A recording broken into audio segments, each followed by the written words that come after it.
Did Ford run the Maverick? We're going to find out in today's video. I'll include a link to the Tim Daly Ford's website in the description down below. If you have any questions, just ask for Bryson. Also include a link to my car buying guide. Let's get into it.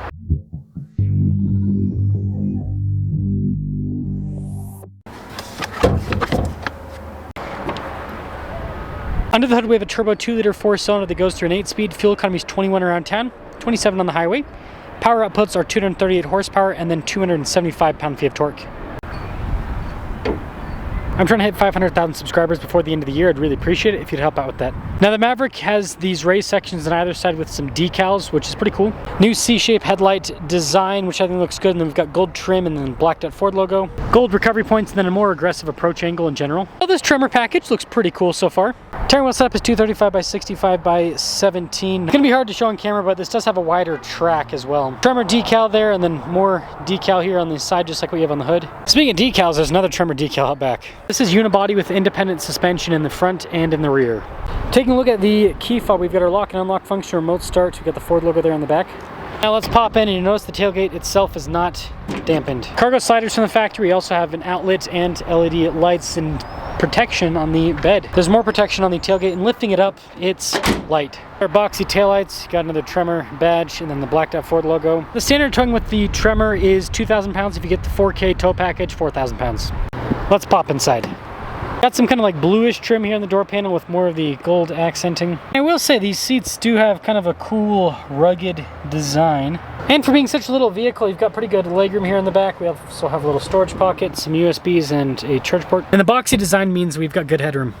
Let's now pop up front. More soft touch there on the door panel, more gold trim too. Blind spot monitoring with the mirrors, and then you can see the mirrors do have a power adjustment function. 1,156 pounds of payload capacity. Tremor there at the top of the seat. Again, nice trim down the center. Power adjustments with lumbar support for the driver. The passenger seat is manual. This does also come with automatic lights. Start it up. Soft touch trim all around the steering wheel with gold stitching in the center. Practical controls to the center. Voice command phone controls too. Adaptive cruise control with our volume controls here on the left-hand side. And this does have lane centering. They even give you little paddles on the back. Now I've got this digital cluster here. It's customizable in terms of the information that you can display, and on top of that it'll also show you different items that are happening with the off-road stuff, like your one pedal drive. This does come with a 360 camera system and actually has really good resolution. And then you can see for the infotainment system, shortcut bar at the bottom for the climate controls, also for the heated seats, and that's because there's no actual physical buttons for the climate itself, but the screen is responsive, so you have to use it for pretty much everything, and it's easy to use. This dash design here is pretty cool looking. Got an analog volume control, and then some radio controls, shortcut button for the camera, and then defroster and auto hold. Got some USB ports, and then that button right there lets you open up the glass there in the back. Got some storage down below with a wireless phone charging pad, cup holders, and then we have a dial shifter. This comes with a rear locking setup. It's the same thing you have in the Bronco Sport with the twin clutch setup. 4-wheel drive lock. You've got your stability control, and then that is your one pedal drive and then auto stop start. And there's some nice stitching here on the top of the center console. Soft touch too, which is always nice. 2025 Maverick, total MSRP $41,790. Let's take it out and sum things up. So, Tremor. I picked the Tremor version because it's the crazy one. It's the cool one that everyone really wants. It's also crazy expensive, but it's not just the Tremor that's expensive. So, we'll kind of go over everything in today's video. Seats are comfortable. Let's talk about how the truck drives first. Seats are comfortable, and Ford does a good job with that. Now this is unibody with independent suspension front and rear. So going over the bumps soaks those up quite nicely, and it handles well because of the unibody construction. You don't feel like you're driving a truck, because again, it's got a truck bed, but it's kind of more of a, what I call just general utility vehicle, right? Sport utility vehicle, SUV, utility vehicle, UT. The torque's pretty good. I think it's interesting that they downsized on the power for this year. Downsized on the power, upsized on the price, right? But yeah, when you drive one of these, it's nice. Like, this is a vehicle that is very, very daily drivable. Again, it's got good space, good power, comfort. Look at that. It's got great torque.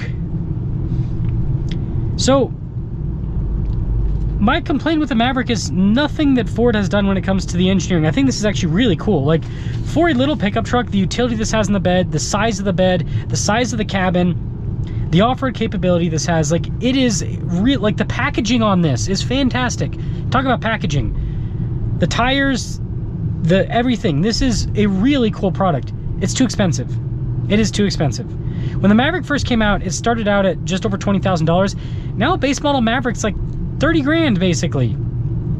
I understand inflation and all this and that, but it's too expensive for what it is. My personal take is Ford is cutting the Escape cake in too many different directions. This might be blasphemy to some people, but I think this is what Ford should do. Get rid of the Ford Escape. Just completely get rid of it. Yep, I know. Bronco Sport, and give the Bronco Sport the hybrid powertrain. So for the SUV in that size category, it's Bronco Sport. It looks better. It has all the same stuff as the Escape. It has more utility. It's just a cooler vehicle. And then the Maverick, right? So instead of building 3 different vehicles, they're building 2 now, SUV and truck, and simplify the packages, right? Packages aren't super complex on the Maverick like they are on the Bronco Sport. Is too many different packages in my opinion.